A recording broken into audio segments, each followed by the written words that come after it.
Sasa hiyo sanamu ya mama wetu Maria, tulikuwa tunasema mama wetu Maria. Unamuinamia yule msalaba. Unainamia hiyo msalaba, na hiyo msalaba iko na ile sanamu. Unainamia hapo. Yuko Kristo yuko sasa. Hiyo sanamu ya inasemekana ni ya Yesu. Ni ya Yesu sasa.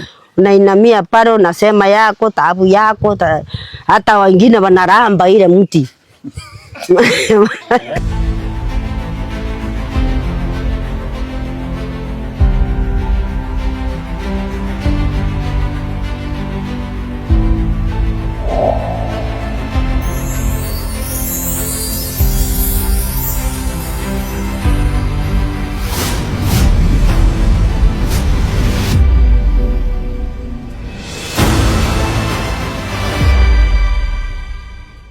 Neema na amani zitokazo kwa Mungu Baba na kwa Bwana wetu Yesu Kristo ziwe pamoja nanyi.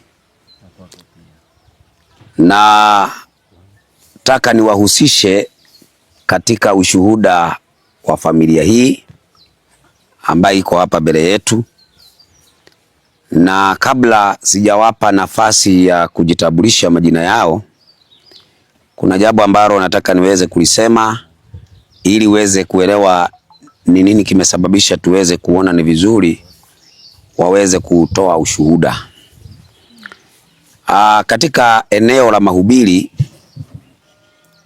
kuna watu ambao wanakasirika kwa sababu wamekosolewa imani yao. Lakini kuna wengine wanafuata na wanahakikisha ni ukweli na wanafuata.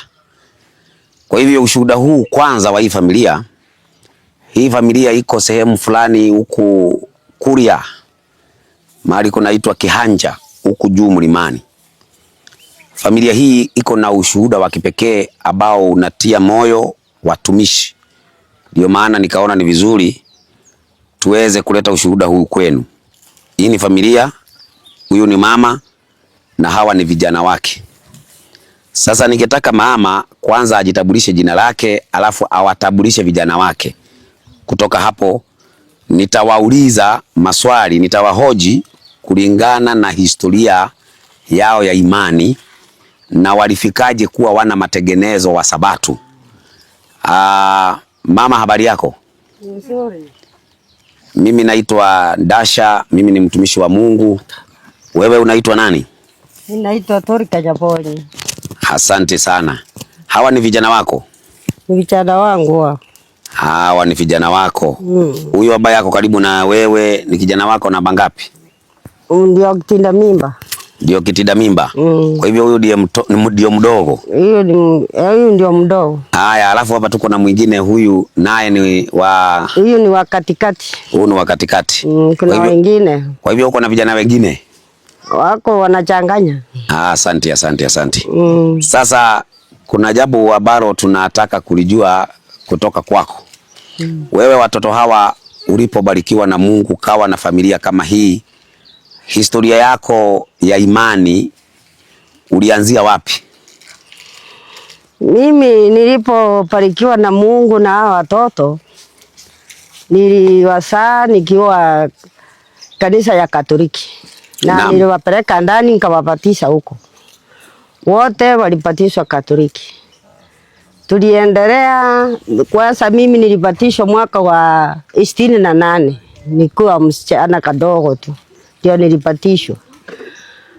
Ngasiriki hapo ndani mpaka nilikuja kutoka hapo 22 hivi juzi. Miaka mingi sana nilikaa huko. Sasa kitu niliona kiliniletea sasa mabadiliko yani kuona. Nilikuwa kama mtu unalala ndoto. Sasa kumekuja unaamuka. Sasa wakati ule nilikuwa hiyo miaka yote hapo Katoliki nilikuwa kama nimelala.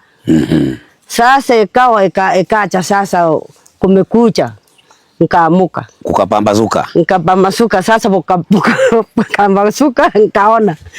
Sasa nilipoona. Naam. Tulianza vikundi hiyo kanisa yetu.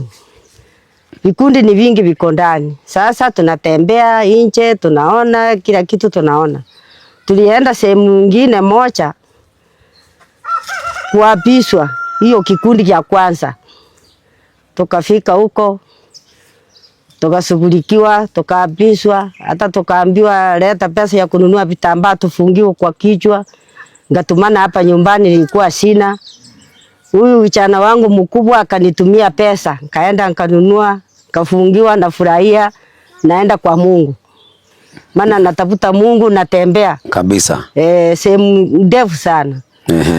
Sasa tulifungiwa. Sasa wakati tumemaliza hiyo shughuli yote, tukikaa, si mnasema kila mtu andike tabu yake, mlete hiyo makaratasi tuweke kwa ile pokisi. Ndio ombewe. Ndio. Tukaandika. Sijui kuandika, lakini ile niliandika Mungu anajua. Ndio. Nikaandika, nikaweka hapo ndani. Sasa kitu cha ajabu niliona tukiwa na wenzangu tunakaa hivi tunakaa hivi. Nikaona karatasi inatoka hiyo kwenye pokisi na peperuka. Naruka juu kabisa, inaenda na naambia wenzangu, mnaona ile karatasi inaenda wapi? Naenda wakiangalia waoni.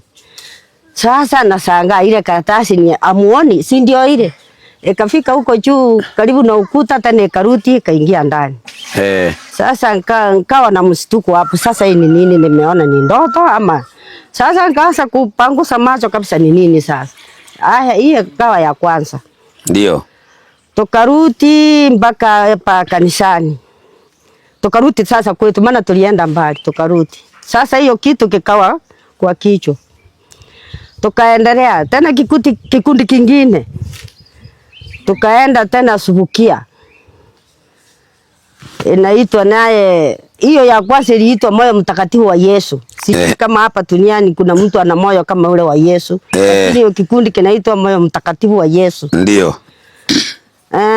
Sasa ya pili inaitwa CWA, wa mama Katoliki, wa mama wa Katoliki wa kanisa. Tukaenda. Maajabu ya kwamba ile Israeli yetu tunafaa nilisahau Rosari. Ukawa umesahau? Nikawa nimesahau hapa nyumbani. Ndio.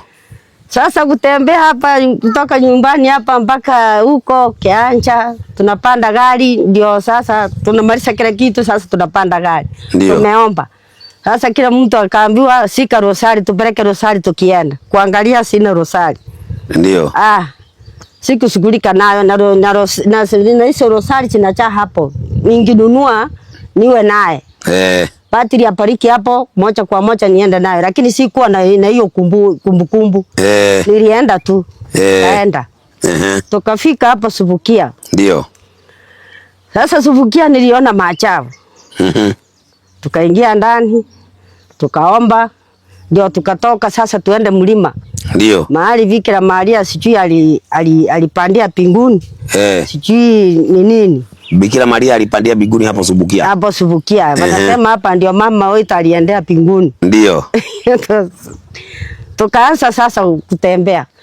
Kuna posti china simamiswa hapo. Mahali mnapika makoti ndio mnaanza safari. Ndio. Hiyo posti sinisitua. Ina michoro mingi sana ya maritati. Mingi sasa ile ambayo ile rangi, kila rangi. Ndio. Sasa ukiona hii ni rangi gani? Mimi ni kuangalia. Wamepiga makoti lakini mimi naendelea kusimama kushangaa. Sasa hii ni nini? Hapa ni nini? Nini kinaendelea? Ilikuwa ndio mara yako ya kwanza kwenda hapo Subukia? Ndio ya kwanza. Okay. Haya, wakamaliza, tukaanza mwendo sasa. Tukifika sehemu kituo cha kwanza tunapika makoti. Tunaomba, unakuta kitu hapo. Sanamu fulani inachongwa hapo, kama ni Joseph na Maria, kama ni Maria, kama ni Yesu, kama ni nini. Sasa hii mpaka vituo 12. Kwa hivyo unaenda kituo ya kwanza unapata sanamu. Unainama hapo. Wanainama hapo. Alafu unaenda kituo ya pili unapata sanamu nyingine. Wanainama hapo. Mpaka zikuwe vituo 12. 12. Tukafikia hapo kwa kwa hivyo kila kituo kina sanamu moja ama kina sanamu zaidi ya moja? Kina sanamu ile ambayo wanaweka hapo. Kila kituo kina sanamu moja.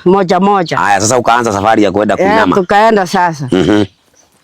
Kufika hapo juu ndio niliona msangao. Sasa hiyo sanamu ya mama wetu Maria, tulikuwa tunasema mama wetu Maria. Sasa kuna nyumba ilijengwa, lakini sio nyumba, ni kama mawe. Sasa ni mawe sijui yalichongwa ikasimamishwa ndani. Maji yanatokea upande huu na upande huu na mwingine juu. Sasa ni kutiririka tu. Hapo sasa tunafika sasa ndio mwisho. Ndio mwisho. Sasa mimi ni kuangalia tu. Sitaletewa ndoto nyingine sasa nifanye kile ambayo wengine wanafanya. Hapo kwenye hiyo sanamu ya mwisho ni sanamu ya Bikira Maria. Ni ya Bikira Maria. Na kuna maji ambayo inateremka hapo. Inateremka hapo kutoka juu yani inamtirikia. Kwa hiyo sanamu hiyo inamtirikia hapo. Ndio.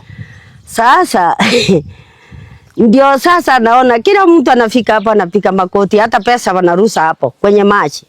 Sasa mimi ni kuangalia, si kurusa mimi ni kuangalia.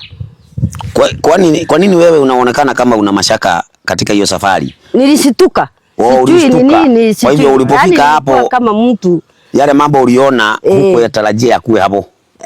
Sasa mimi nilikuwa naona, lakini sina shughuli nayo ama sina amani nayo, mwili umestuka. Umestuka ndio. Umestuka. Haya tukamaliza hiyo sanamu. Ndio tukacha sasa tuanze kuoga sasa maji ya pale, sijui ni nani alikatiwa kichwa hapo, sijui ni Paulo, sijui ni Petero. Visima viko vitatu. Kingine kiko hapa, kingine karibu naye na kingine yuko chini kidogo. Sasa nikauliza hii ni ya nini? Hapa ndio sijui nani alikatwa kichwa tu ikaanguka hapa. Hii maji ikatoka. Na kingine ikaanguka hapa, maji ikatoka, na kingine kaenda kukufia huko. Sasa ngasanga. Haya. Tukamaliza hapo, tukaomba, wakachota maji. Tuche nayo nyumbani ya baraka sasa. Ya baraka hiyo yenye mnachota hapo yenye inatiririka kwenye sanamu ya Maria. Kwenye visima hiyo sasa. Kwa hiyo visima ya hawa watu walikatwa vichwa hawa. Tukachota. Maji wanaita maji ya subukia. Ya baraka ya mama ya Bikira Maria. Tukaacha. Tulikuja tukafika hapa misheni. Tukamaliza hiyo safari. Tukarudi nyumbani, kila mtu akarudi kwake.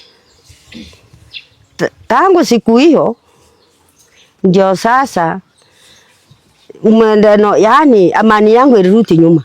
Ukaanza kushindwa, hii ni imani ya saburi gani? Ukaanza kufikiria upya. Ni imani ya saburi gani? Na hiyo unajua ikiwa sasa kama Pasaka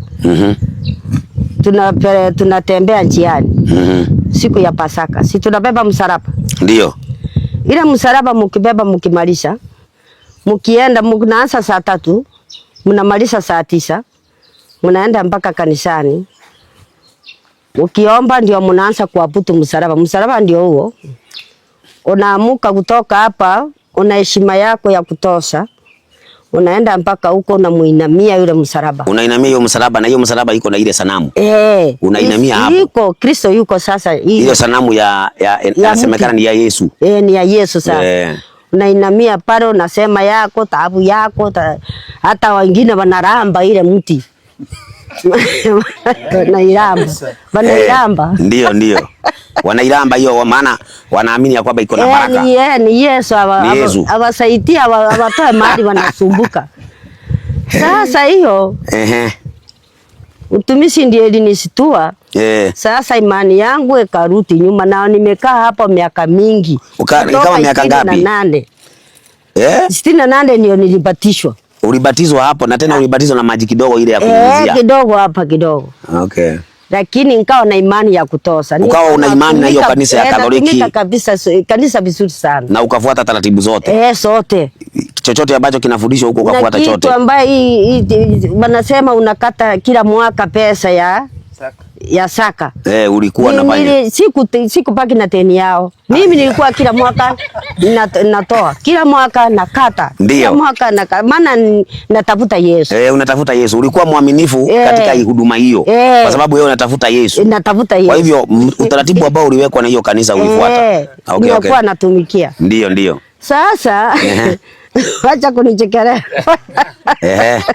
Sasa hiyo imani yangu ilipoisha, nilikaa hapa nyumbani. Ndio. Sasa nikaona sitaenda ile kanisa. Sasa ni nini?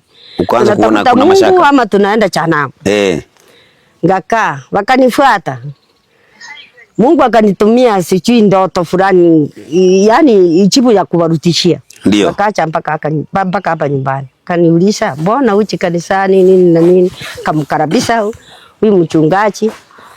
Nikamwambia niliugua, si kuona mtu alikuja kuniona. Mtu alikuja kuniona, kanisa yangu iko hapa karibu.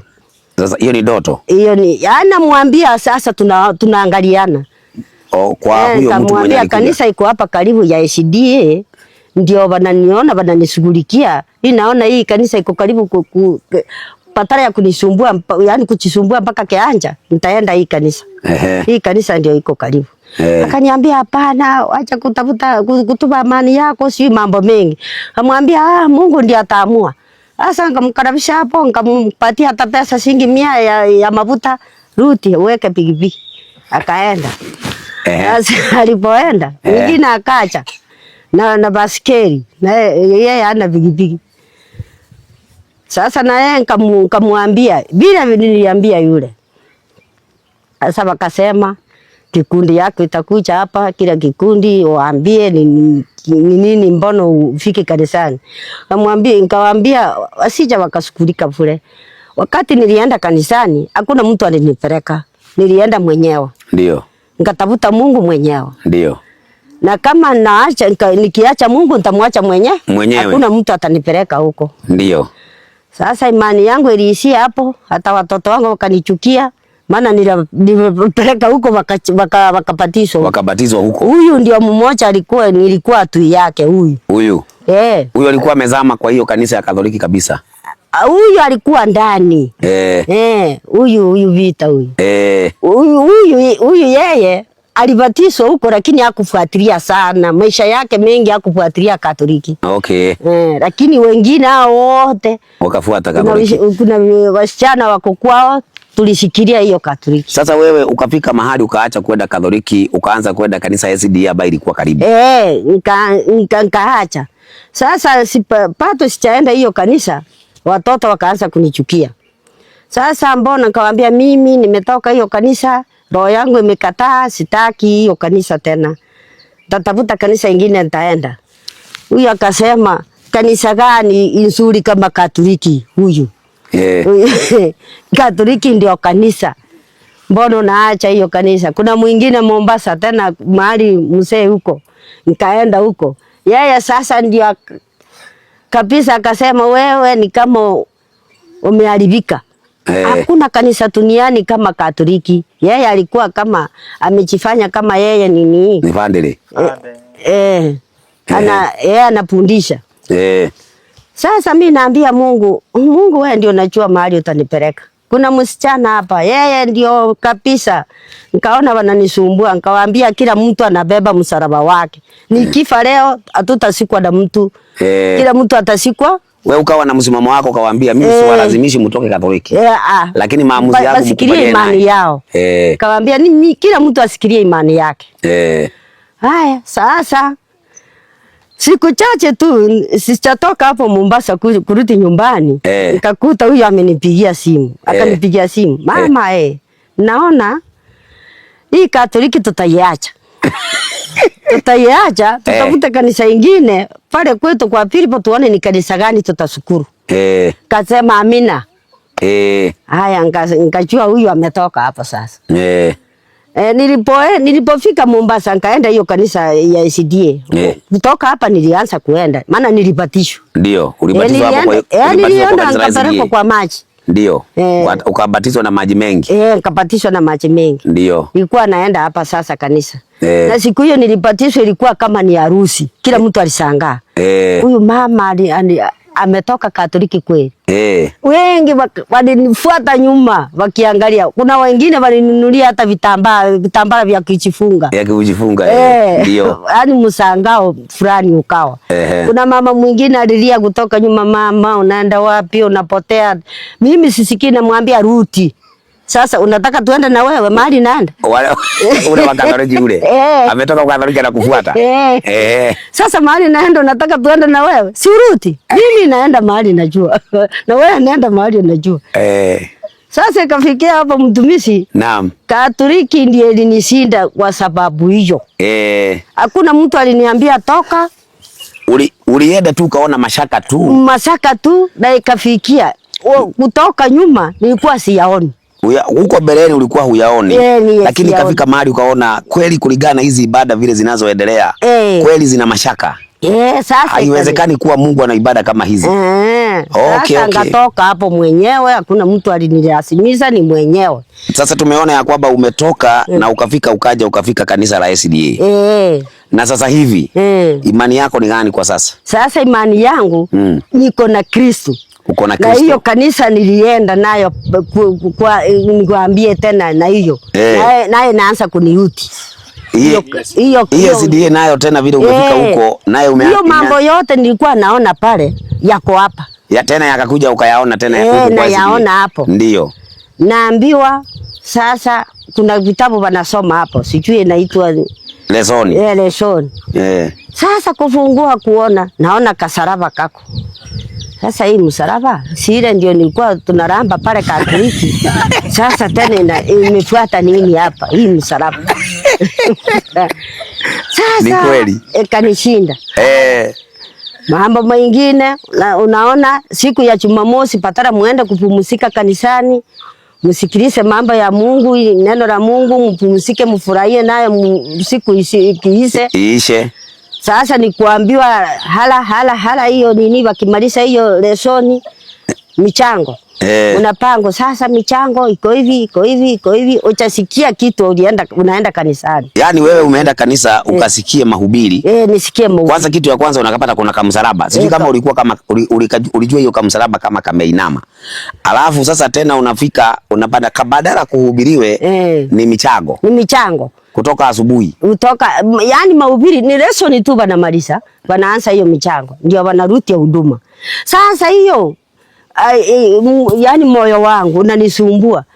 Hata uhubiriwe hii kanisa. Michango iko yani mama unatoka hapo na taabu. Maana unafikiria yani unafikiria sasa hii pesa nawekewa niende kutoa nitatoa wapi? Mimi ni mama.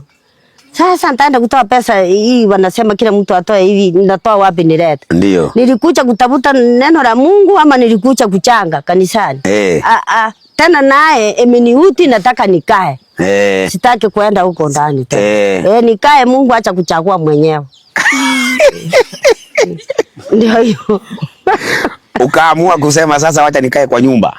Nitakaa. Sasa mimi nitakaa nyumbani tu. Ni nyumbani. Kwa sababu Katoliki sasa tena taabu. Tena nimekuja huku kwa SDA taabu. Sasa unaona ni kama hakuna mahali ingine. Hakuna mahali ya kuenda wacha nimngojee Mungu wangu. Ndio atakuja kuamua. Alafu sasa ndio sichatoka niko lakini sasa fikira langu iko nje. Unapanga. Napanga nitakaa, sitaenda kusumbuliwa huko tena. Na mimi sitaki nisumbuliwe sasa. Sasa basi mimi kwanza pia nami nilikuwa hivyo kama wewe. Na nilikuwa kwenye kanisa la Waadventista wa Sabato hivyo. Pia mimi nilikuwa na maswali kama hivyo, igawa kuna swali lingine ambalo lilikuja la Mungu ambaye kwa mfano tulizoea kusema ya kwamba kanisa la SDA linahubiria watu watoke Babeli. Na wanahubiri ya kwamba Babeli ni kanisa Katoliki. Yaani kanisa Katoliki imeasi. Sasa ile kitu ambaye ilikuja kwa mawazo yangu ni kwamba Katoliki wana Mungu wa utatu, anaitwa Mungu Baba, Mungu Mwana, Mungu Roho. Alafu kuangalia kwa SDA huyo Mungu ambaye ako Katoliki ndio huyo Mungu anaabudiwa kwa Katoliki kwa SDA. Sasa mimi nikajiuliza inawezekanaje Babeli waabudu Mungu moja na kanisa la kweli? Sasa mimi nikawa na mashaka. Na sasa hiyo mashaka ndipo ikanitoa kwenye SDA na nikaanza kuhubiri nikiwa nimetoka wapi? SDA. Lakini sasa kutoka kwa SDA nikaanza kufundisha mafundisho ya kweli ya Biblia ambaye yalikuwa wa SDA wayahubiri lakini wameyakataa. Kwa hivyo sasa ilikujaje sasa naye kijana huyu naye atuambie. Ilikujaje kwa sababu sasa hivi ni mwana matengenezo. Brother, habari yako bwana? Salama sana. Mama amesema wewe ndiye mtoto wake wa kifunga mimba. Na inaonekana ya kwamba ulizama sana kwenye kanisa Katoliki. Sana. Unaweza kutupea story hiyo ya wewe kusoma Katoliki, ka story kako hapo kwa Katoliki kabla ya kutoka? Ilikuwaje? Sasa mimi hapa nyumbani wote tulizaliwa, yani familia mzima tulikuwa ni watu wa Katoliki.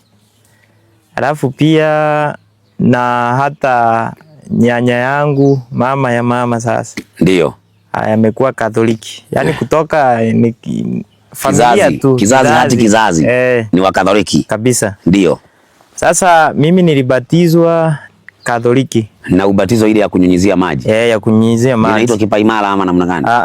Okay. Hiyo ya kunyunyizia maji tulibatizwa na huyo ndugu yangu mwenye sasa mimi nafuata. Ndio. Tulifundishwa hiyo dini. Kuna darasa ya dini. Yani wanafunzi wa dini wanasemaga hivyo. Sasa tulifundishwa kutumia hiyo kitabu ya Catechism.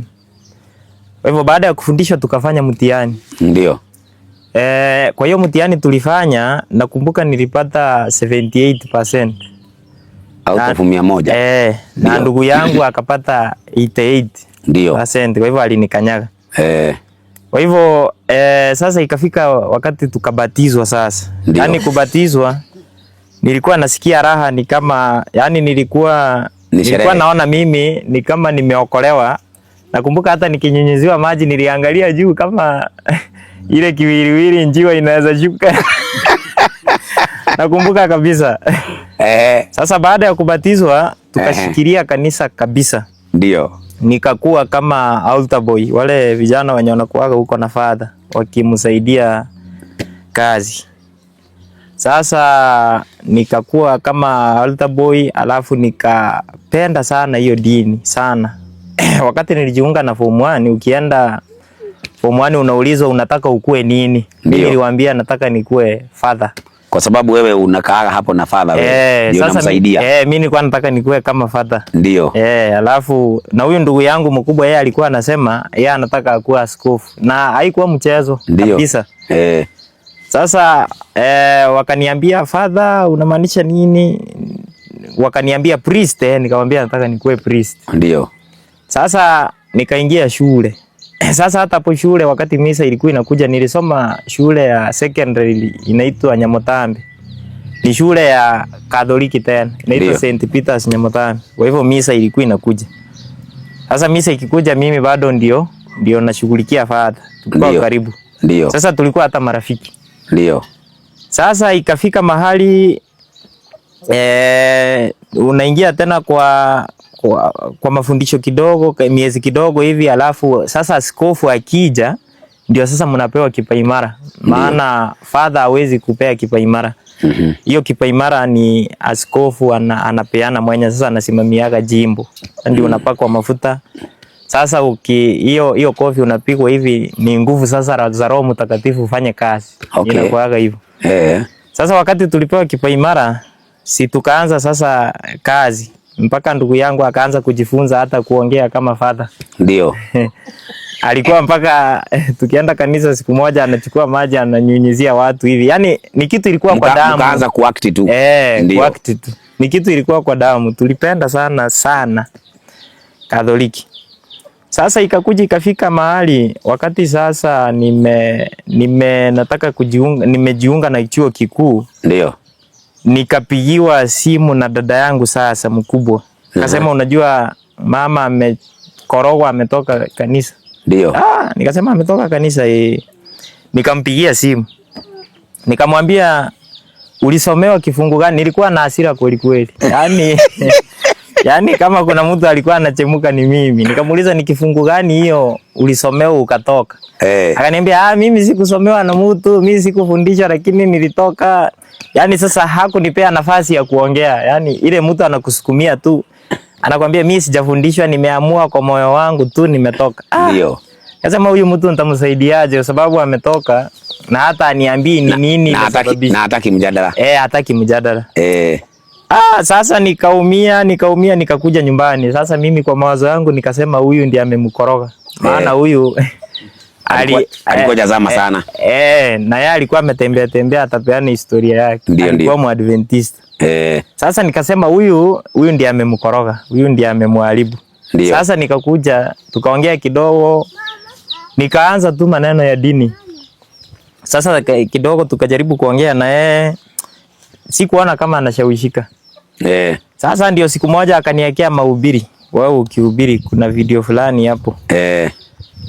Sasa wakati aliniwekea mahubiri, hiyo mahubiri kitu cha kwanza ambacho iliniguza ni kile kwamba hiyo Efeso 4:5 kwamba ati kuna imani moja, kuna Mungu mmoja, kuna kanisa moja. Sasa wakati ulisema hivyo nikasema ni kweli, maana hata Katoliki wanafundisha hivyo. Wanasema kanisa ni moja, ni kanisa la mitume na liko dunia nzima. Ndio. Na hilo kanisa la mitume ni kanisa la mtume na ni Petro. Sasa wanasema hilo ndilo kanisa peke yake. Sasa mimi nilikuwa najua hizi makanisa zingine zote si za Mungu, ni Katoliki peke yake, hao wameasi. Sasa wakati ulifundisha hivyo tulikuwa sawa na wewe, nikasema huyu ako sawa, kanisa ni moja. Sasa kukaenda hivi ukafika hapo kwa ubatizo. Katoliki nao wananyunyizia maji. Sasa kaanza kusema kwani hiyo si ubatizo? Ukaanza kusema mimi nilifundishwa shule na mwalimu wa agriculture irrigation. Sasa hizo vitu zikaanza kunisumbua. Ndio. Nikaacha sasa kubishana, nikatulia tu. Nikasikiliza hiyo video, ilikuwa masaa 2 na nikasikiliza, alafu kipindi cha jioni pia nikaangalia mtumishi Onyango akifundisha unabii. Hiyo Ufunuo 17. Ndio. Sasa wakati alifundisha ndio mara ya kwanza mimi kuelewa unabii. Yaani nilikuwa nasoma lakini sikuwa naelewa. Mimi nilikuwa najua ni mwanamke amekalia mnyama hivyo. Kwa hivyo mimi nilikuwa najua huyo mwanamke huenda tutakuja kumuona wakati fulani. Sasa sikuelewa inazungumzia nini. Lakini wakati alifundisha nikakorogeka, yani nilitoka hapo nikiwa siko sawa, sijashawishika vile, lakini nikasema nitafuatilia. Nikakuja nikaangalia video nyingi. Sasa ikabidi nikatafuta mapadiri, marafiki, nikawaambia kuna grupu hapa, kuna watumishi hapa, mimi nilikuwa nataka tuzungumzie maneno ya Mungu kidogo. Ndio. Sasa nikatengeneza hiyo grupu ya WhatsApp, nikaweka mtumishi Onyango na kuna mwingine siwezi mkumbuka tena. Ndiyo. Kama ilikuwa kitambo. Sasa wakati niliwaeka huyo father ambaye alinibatiza alikuwa anaitwa alinibatiza alikuwa ni father, alikuwa rafiki kabisa. Yeye alijaribu kuongea mpaka alijaribu kutengeneza Zoom tukutane tuongee. Ndio. Lakini sasa wakati tulikutana maswali ilionekana kumlemea. Alafu akaanza kusema kwamba vijana wangu, yani alikuwa anaita hiyo group sasa sisi ni watoto wake, yani tumsikize. Ndio. Sasa lakini akitolewa andiko sasa inaonekana ni kama anapita kando. Sasa baada ya hapo, baada ya hizo vitu zote, mimi nikaamua sasa nimetafuta mpaka hawa viongozi wangu wenye walikuwa wananiongoza na walikuwa mfano wangu, nilikuwa nataka nikuwe kama wao. Sasa kama hata wao wanisaidii, sasa itabidi nifuate ukweli penye huko. Ndio.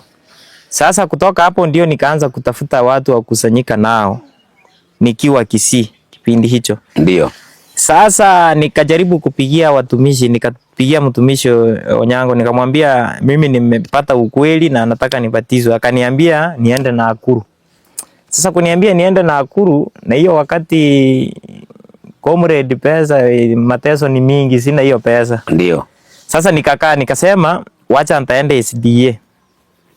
Hii sasa ya nominal, lakini nilikuwa najua iko na shida. Lakini sasa kwa sababu nimekosa mahali naweza enda, nikasema wacha tu nikwe naenda. Labda Mungu atakuja kusaidia, nitapata penye nitakusanyika. Ndio. Ndio hiyo nilikuwa naambia mama ati hii Katoliki hii sionei, wacha Mungu atatusaidia, hata tutakusanyika tu hapo nyumbani kwa hiyo kiwanja tuabudu Mungu. Ndio. Sasa wakati nilienda SDA niliingia hapo. Sasa sikuingia kama mtu wa niliingia na ile niko na maswali. Wakati walisema watu wenye wanataka wabatizwe, tukainua mikono tukaenda hapo. Tukapelekwa kwa chumba ingine, sijui inaitwa aje. Kuna kachumba hapo hivi tulipelekwa. Tuandike majina. Sasa tukaandika majina, niliandika majina. Hiyo ni Gekomo SDA ya huko Kisii, nikaandika jina. Nikauliza mtu hapo, mtu akitaka batizwe anafaa amini nini? Akaniambia utafundishwa tu. Nikamwambia haya, mimi niko na swali basi. Yaani sikutaka tena, nilikuwa na uchungu sana, nilikuwa Katoliki nikipotea. Ndio. Sasa sikutaka tena niruhusu ati nipelekwe hivi. Yani nilikuwa sijui ni hasira ama ni ile ulikuwa straight forward. Ile muda nimepoteza na kanisa vile nilipenda, kumbe ilikuwa inanipoteza. Sikutaka hiyo mchezo kabisa. Sasa wakati niliwauliza naamini kuna Mungu Baba, Mungu Mwana, Mungu Roho, akasema lazima uamini hivyo. Ni zizi hiyo ilikuwa Sabato 3. Nikafunga, sikuenda tena. Nikarudi nyuma sasa kwa sababu hakuna kusanyiko. Mimi nikasema sasa kuanzia saa hii wenye wote wanaenda kanisa na heri hata nisiende. Wacha nikae tu. Kama ni kuungua wote tuungue, lakini kitu najua au hata waende hata wao wafiki, wacha tu niache. Sasa nikakuwa hivyo. Nikakaa muda wa miaka kama 2. Nikiwa nje siendi kanisa, hata mafungu nilikuwa nimeshika nikarudi nikasahau kabisa. Sasa nikarudi, sasa hata kunihubiria ni ngumu. Labda unihubirie ile mahubiri yenye nilihubiriwa tutaelewana. Ndio. Lakini sasa ati mtu aniambie eti sisi tuende kanisa, namkataza kabisa, namwambia wewe enda, lakini tutapatana tuje jehanamu wote. Sasa baada ya kukaa hivyo ndio nikakuja sasa kupata mke wangu sasa. Kati sasa napata mbibi. Sasa nikakumbuka akanipeleka kwanza, ilikuwa kufungua mwaka, akanipeleka kwa kanisa ya Ezekieli huyu. Sasa tukaenda kufungulia hapo mwaka. Sasa ni ile tu kwa sababu ni mgeni, alafu nikasema acha tu nikupeleke. Lakini mimi nilikuwa najua hapo hakuna kitu tunaenda kufanya. Sasa tukaenda tukakaa hapo tukawasha mishumaa, hiyo saa 6 tukakaribisha mwaka. Lakini najua mwaka hii si mwaka tunakaribisha. Kwa hivyo nilikuwa najua. Sasa kwa sababu tu ni yeye nikasema wacha tuende. Tukaenda. Tukafanya hiyo, ikafika saa 6 tukakaribisha mwaka tukarudi. Sasa ndio wazo ikanikujia, ikaniambia wacha nitafute zile video za zamani sasa. Ni mwekee yeye tuone kama ataelewa. Sasa nikaanza kumwekea hiyo mahubiri ya zamani. Hiyo video hiyo yenye niliangalia ikanibadilisha, ndio niliweka ya kwanza. Sasa baada ya kuona akaipenda, akaanza kufuatilia. Sasa hata nikienda na pikipiki nikirudi napata ameweka hiyo mahubiri. Sasa ile bidii ikaanza kurudi polepole tena. Nikaanza tena kurudi kwa Mungu. Ndio. Sasa baada ya kurudi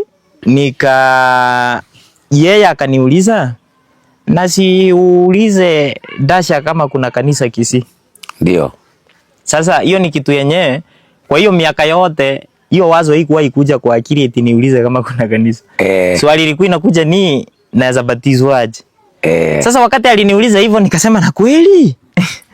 Siniulize, nikakutumia ujumbe. Kuna kanisa Kisii mtumishi.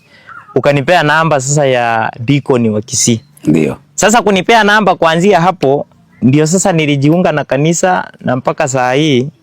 Yani mimi niko sawa kabisa na nashukuru sana kufanya kazi ya Mungu kwa bidii kabisa, kwa gharama yoyote tu.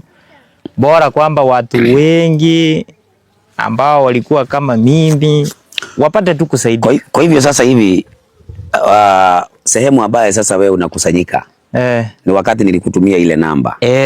Ukaanza kukusanyika na kundi la watu ambao walikuwa wametoka kwenye madhehebu kabisa ya madhehebu, tuseme wengi wametoka SDA ambaye ile ulienda alafu ukaambiwa ubatizwe kwa jina la Mungu Baba, Mungu Mwana, nikakataa. Mungu Roho ukakataa.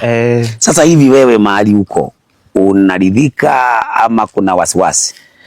Mimi naridhika kabisa na kile ambacho kinasababisha naridhika ni kwamba sijawahi pata mwalimu yeyote tangu nipate ujumbe. Sijawahi pata mwalimu yeyote ama mtu yeyote ambaye anaweza kataa na kile ambacho kinafundishwa na kile ambacho kiko kwa Biblia. Kabisa. Kwamba hiyo Mungu mmoja. Kwanza walimu wengi ambao wanafundisha utatu hawaelewani kwa utatu. Kila mtu ana utatu yake.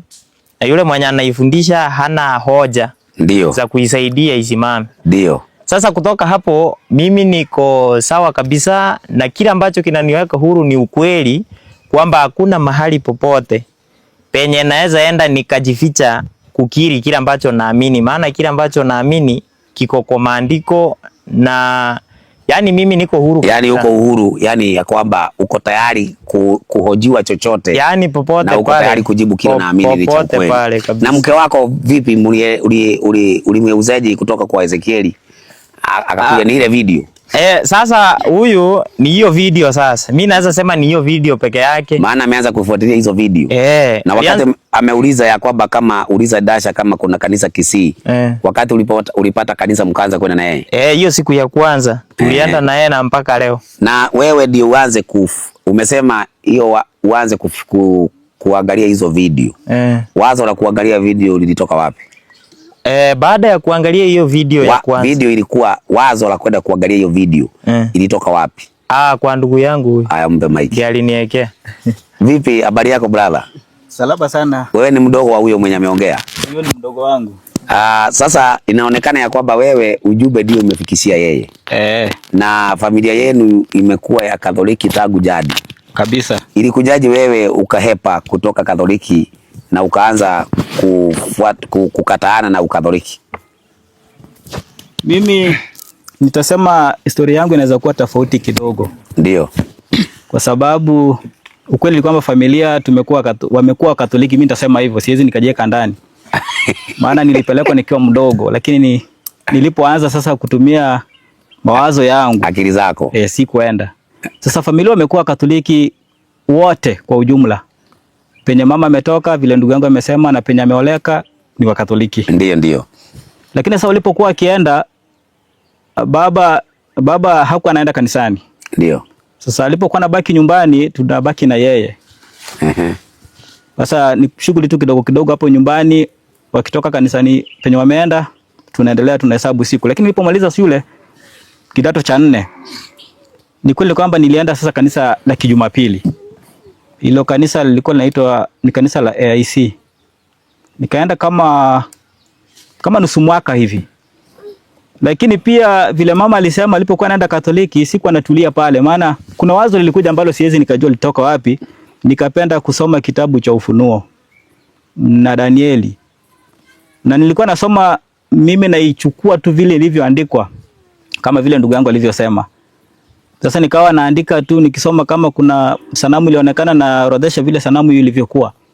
Sasa nikawa nasumbuka sana na hayo maandiko, sasa yanamaanisha nini? Lakini kitabu cha Ufunuo kikao kinanipa hofu sana ya kuogopa kwamba nini kitakachokuja kutokea hapo mbeleni, kama hii Biblia inasema hivyo. Sasa siku moja kuna rafiki mwingine, nadhani ni jirani tu ambapo mmeenda leo. Penye mlikuwa, huyu jirani akaja kanipata kwenye kichaka fulani, vilikuwa nimelala chini ya mti. Jua lilikuwa limewaka kwenye kivuli nikisoma kitabu cha Ufunuo kwenye Biblia.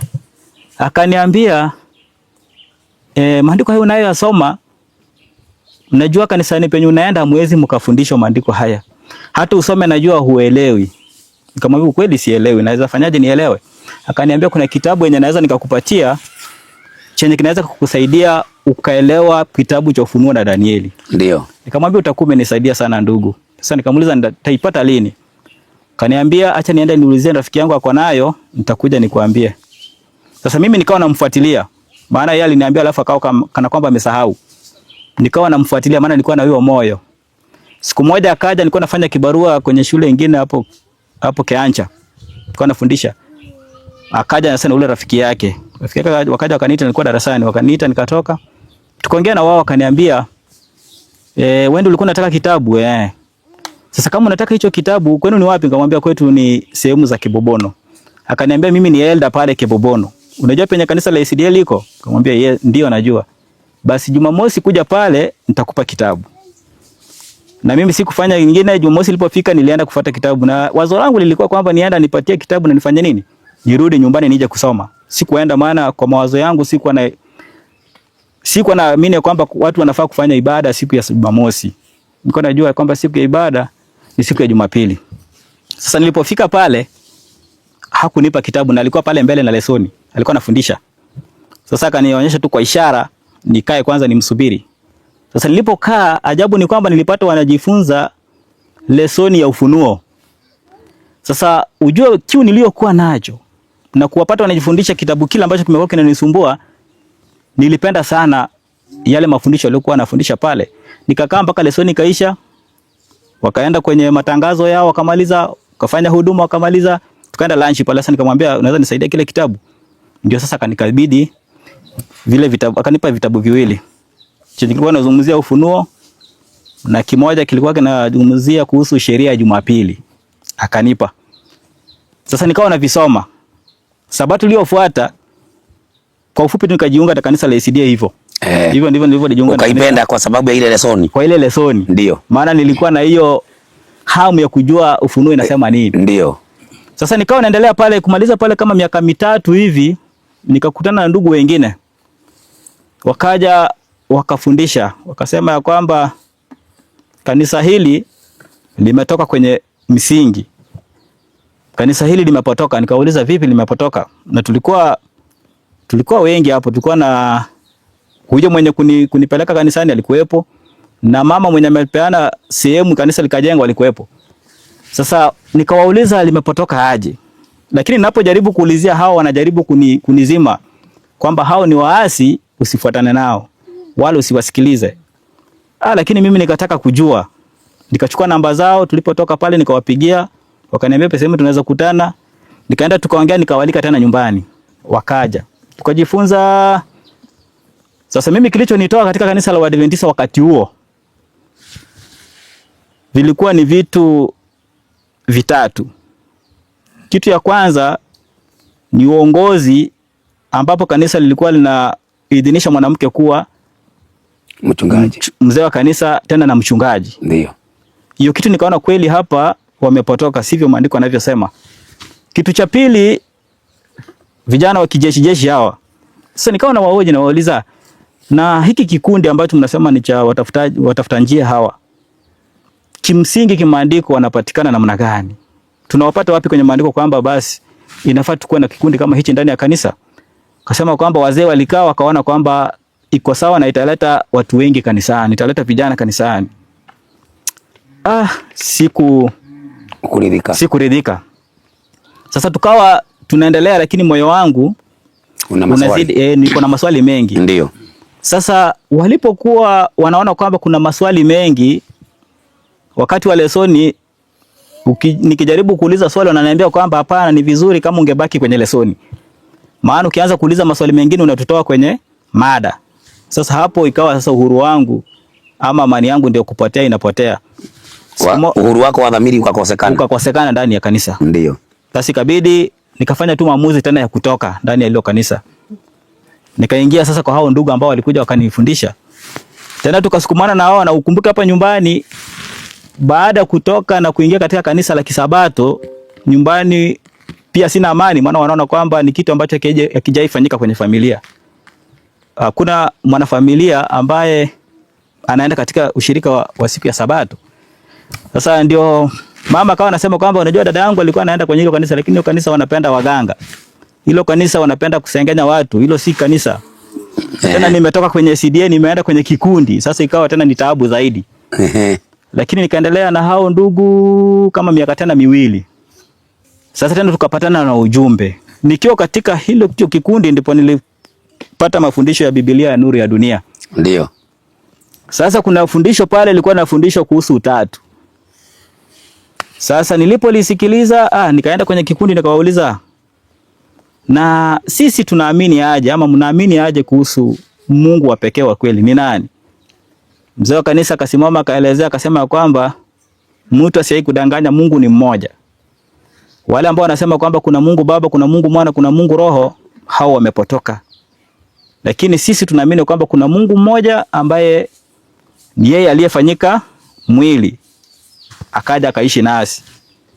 Nikamuuliza, kwa hivyo unamaanisha kwamba Yesu Kristo ndiye Mungu wa pekee wa kweli? Akaniambia ndio. Mtu asikutoe kwenye msingi huo. Sasa nikawa najaribu kumuuliza maswali. Nikamuuliza, sasa Yesu anaposema ya kwamba anapomwambia Mariamu kwamba usinishike maana sijapaa kwenda kwa Baba ambaye ni baba yenu, Mungu wangu ambaye ni Mungu wenu, ni kama alikuwa anatudanganya. Akaniambia kwamba unajua Biblia inasema kwamba Mungu amejaa mbinguni na amejaa duniani. Sasa alipofanyika mwili akaja hapa, aliacha uungu wake mbinguni. Sasa alikuwa anaongea na uungu wake. Unaona?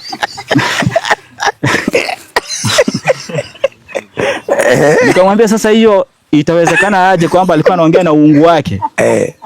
Sasa nikamrudisha tena kwenye ubatizo wa Yesu. Nilipomwambia kwamba Yesu akibatizwa pale tunamuona roho kwa mfano wa njiwa. Na tunasikia sauti ikidhibitisha kwamba huyu ni mwanangu mpendwa. Akaniambia ukitafsiri maandiko na akili yako utapotea, lakini ukivuvia ukiwa katika roho utaelewa. Aliyokuwa anaongea pale nishakwambia kwamba ulikuwa ni uungu wa Yesu Kristo ambao aliuvua akauacha pale akajifanya mwanadamu akaja duniani. Sasa swali hilo likafanya tena tukapasuka. Ndio. Hatukuelewana. Ndio. Nikaondoka kwenye hicho kikundi tena nikakaa nyumbani. Nikakaa nyumbani. Mwaka ulipoisha ndugu mwingine tena akaniita kwenda sehemu za magharibi Western. Tena kuna kikundi pale kinaitwa Earthen Vessel Ministry.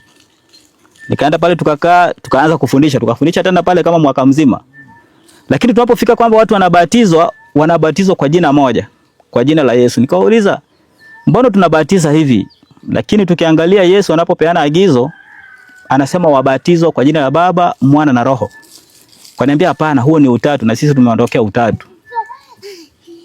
Tena ikawa tena ni mvutano katika hicho kikundi. Tukavutana, tukarudi kwenye maandiko nikauliza sasa utatu ni nini? Wananiambia utatu ni Mungu Baba, Mungu Mwana, Mungu Roho. Sasa nauliza kwenye Mathayo 28:19 huo ni utatu? Wanasema unajua hauwezi kufundisha mtu kwamba achane na utatu na ili hali unakubali hilo andiko. Utakuwa unajichanganya mwenyewe. Maana utakaposema kwamba Baba, Mwana na Roho na tunajua kwamba Baba hakufa. Aliyekufa pale ni Mwana, Roho hakufa. Wala Roho si mtu. Sasa hilo andiko hatuwezi tukalitumia. Tena unaona hapo amani ikanikosa. Kabidi tena nikatoka. Tena nikakuja nikaingia kwenye kanisa lingine. Sijui kama ni vibaya kulitaja lakini nitalitaja tu. Nikaingia katika ushirika wa IMS. Tena tukasukuma. Tukaenda na wao. Sasa tukafikia kwenye hilo swala tu la utatu. Sijui hilo swala linakuaga na shida gani. Sasa kwenda kuangalia fundamental principles zao, kwanza ni beliefs hata si principles. Zamani walikuwa wanazitumia kama principles, sasa hizi ni beliefs pia nao wanatumia beliefs. Kwenda kuangalia na kufananisha na zile za kanisa la Kisabato tangia awali. Nikapata ndio wao hawaja andika au hawajakubaliana kwamba na Mungu Baba, Mungu Mwana, Mungu Roho. Lakini wanamzungumzia Baba kando, Mwana kando na Roho kando. Sasa nikauliza kama nyinyi ni watengenezaji, mbona tena mlete mnguje kugawa hii? Mbona hamkutumia iliyokuwa awali hata kama mnaongeza, lakini zile zilikuwa awali mzitumie kama zilivyokuwa. Kabisa. Wakasema kwamba unajua hakuna tatizo lolote lile. Kuigawa hivyo haimaanishi kwamba tumeungana na wale wengine ambao wanasema Mungu Baba, Mungu Mwana, Mungu Roho, hapana. Lakini sisi tunafundisha kwamba kuna Mungu mmoja ambaye ni Baba, akona Mwana ambaye ni Yesu Kristo, na Roho ni ajabu lakini ni mtu. Sasa unasikia tena unapofikia hapo tena tukaanza kusumbuana. Ni ajabu. Huyo ni hata Roho nabii amesema kwamba ni fumbo. Uwezo ukamuelezea lakini ni mtu. Sasa kiongozi mwingine pale wa union akaniambia kwamba hata yule Melkizedeki alikuwa ni huyo Mungu Roho. Alikuwa ni huyo Roho lakini ni mtu wa ajabu. Sasa unaona tena hapo amani kanikosa. Ndio. Kwanza sasa tena kuvutana. Nakaa narudi naenda. Nikikaa sana naona kwamba tena naweza nikapoteza zaidi. Inabidi naenda. Ndipo sasa lakini unajua hizo vikundi zote nazitembea nikiwa na imani hii ambayo nilipata katika mafundisho ya Biblia Nuru ya Dunia. Ndio. Sasa ndio maana nilipokuwa najaribu kuhoji tukiwa na wale ndugu ambao nilikuwa naenda kujiunga na wao. Wakikataa mimi naona kwamba sipati amani. Ndio. Dhamira yangu haitulii. Ndio. Sasa na wanakuambia mwanzo ukiuliza wanakujibu vizuri. Lakini ukiona kwamba umekuwa na msimamo nasema kwamba unajua ulikuja ufundishwe. Ama ulikuja ukapata tukiendelea. Sasa ni vizuri kama ungekuwa mpole ufundishwe. Sasa hapo unaona kwamba huyo mtu kwa lugha nyingine amekwambia kwamba haiwezi akabadilisha ama haiwezi badilika. Lazima ufuate jinsi ilivyo wanavyoendelea. Sasa kutoka hapo sijaenda kwa wengine, lakini nikawa mimi nakaa kwa nyumba. Ndio. Nakaa kwa nyumba tena muda hivi. Ndio. Nikisikiliza sasa mafundisho kwa mitandao. Kwa mitandao. Eh. Kwa hivyo hata sasa hivi ulikuwa bado hujajiunga na kundi lolote. Sasa nilikuwa ulifika mahali sasa ukasema wacha ukae peke yako ujifundishe tu ukiwa kivyako. Hapo nilikuwa nimesahau kitu moja. Nilipotoka pale nikaona sasa EACD iko karibu. Sasa kuingia nomino tena penye nilitoka naona kwamba nitapata nafasi sasa ya kufundisha. Nikaingia pale. Tukaenda hivi na wao walikuwa wazuri kweli, nikaona kwamba nafasi hapo inaweza patikana, maana walikuwa wananipeleka pale mbele. Lakini sasa tunaposikiliza mipango yao ni kwamba sasa wamedhibiti ya kwamba usifundishe kinyume na nini? Na hilo kanisa. Usifundishe kinyume na misingi yao, usifundishe kinyume na kanuni. Sasa tena nikaona hapa kuna ugumu fulani. Ndio sasa nikaona wameanza kufundisha sasa misingi ya kanisa hilo ambayo ni misingi ambayo wako nayo sasa hivi. 28 fundamental beliefs. Ndio. Na wanazifundisha hivyo bila uoga. Ndio. Sasa nikaona sitaingilia hapo, maana hiyo imeniletea shida muda mrefu na niko hapo nikijua kwamba niko hapo tu kimwili. Sasa nikaanza kuwauliza, maana nilipoingia waliniambia kwamba unajua sisi katika hili kanisa ulaji wetu ni tofauti na dunia. Ndio. Nilipoingia mara ya kwanza katika hilo kanisa. Sasa nikaanza kuuliza, mbona siku hizi ulaji yule ambao mliniambia kwamba ni tofauti, naona siku hizi tumefanana. Wakaniambia kwamba ule ulikuwa ni ushauri. Ni ushauri ulipeanangwa. Sasa hapo tena tukaanza kwa tunaongelea kuhusu mambo na ulaji ama mambo ya somo la afya ambalo pia wanalifundisha. Lakini sasa wanalifundisha vingine. Tena tukaendelea hapo, nikaona bado sipati amani. Na ile utatu ambayo imenizungusha kwa hizo vikundi zote bado iko na inaendelea kufundishwa. Ndio sasa nikarudi kukaa nyumbani. Ukaendelea kukaa nyumbani. Na sasa hivyo ulikuwa bado unaendelea kusikiliza Biblia Nuru ya Dunia. Kabisa. Na ukasikia kwamba Biblia Nuru ya Dunia tunatangaza ya kwamba kanisa hili la Waadventista limeasi. Kabisa. Makanisa madhehebu yameasi. Lazima watu wawe na kusanyiko huru ambazo wanaweza kuabudu Mungu wa kweli, si ndio? Kabisa. Sasa hivi tumeingia hapa Kihanja. Natumai ya kwamba sasa mmejiandaa kwa ajili ya kuwa washirika wa kanisa la wana matengenezo la hapa Kihanja. Kabisa. Na mna amani moyoni. Kabisa. Ya kwamba kile ambacho mnaamini hakina mashaka. Ndio. Basi msikilizaji, nafikiria kwamba ushuhuda huo utaweza kuwa wa kukubariki. Pia nasi umetubariki sana, na natumai ya kwamba utakuwa ujumbe kwa watu ambao wako Katoliki, kwa sababu mama ameongea maneno ambaye yamekolea munyu, mambo ambaye yanaeleweka, vitu za ajabu ambazo Wakatoliki wanazifanya wakidai ya kwamba wanamfanyia Mungu ibada. Kwa hivyo lazima watu waokoe mioyo yao kwa kutoka katika dhehebu hizi ambao zimeasi. Wale ambao mko katika kanisa la SDA, mnaona hawa ndugu wawili ni ndugu ambao wanajifahamu na wamesunguka wakiwa wanatafuta tu ukweli. Hawakuweza kusimama kwenye kanisa la SDA. Hakuna mtu aliwashawishi, kwa sababu wamesunguka hivyo yote na wamekuja kutulia katika ujumbe wa Biblia Nuru ya Dunia pamoja na watumishi ambao wanatumia ile platform. Basi mjue kwamba kile ambacho tunahubiri hakina mashaka, na hata kama tunatukanwa na kukejeliwa, ushuhuda huu umeweza kututia moyo. Watumishi, kama mtasikiliza video hii, natumai ya kwamba itawatia moyo kama vile imenitia moyo. Maana wakati mwingine unapofundisha unapata ya kwamba kunakuwa na upinzani mkubwa mpaka unajiuliza kwani unakosea. Lakini ukirudi kwa maandiko unapata ya kwamba kile unafundisha maandiko yanakisapoti.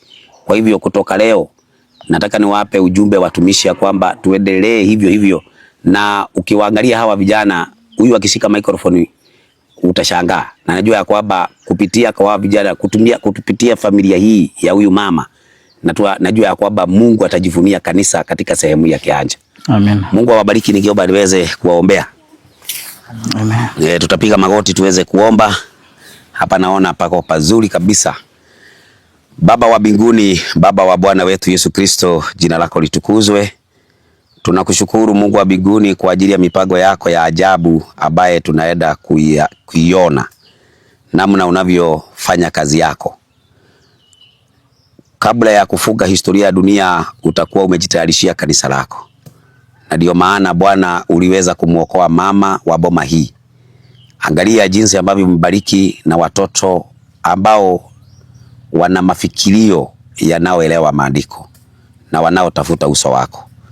Tumekuja hapa kuhubiri hapa Kihanja kwa sababu ya hii familia ambaye Bwana tumesikiliza ushuhuda wao. Tunaomba tukiwa tumepiga magoti katika shamba hii ambaye wanaishi, tunakuomba Mungu baraka zako ziwe katika familia hii.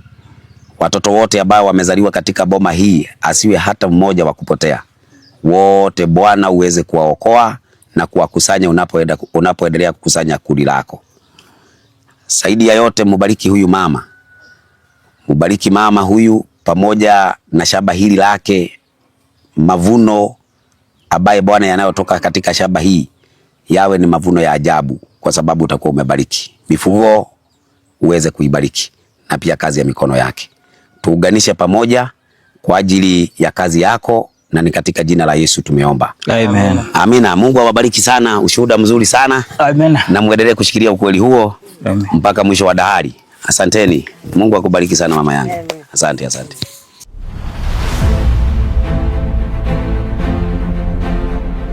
Warning Voice of the Last Days, sauti ya ukweli.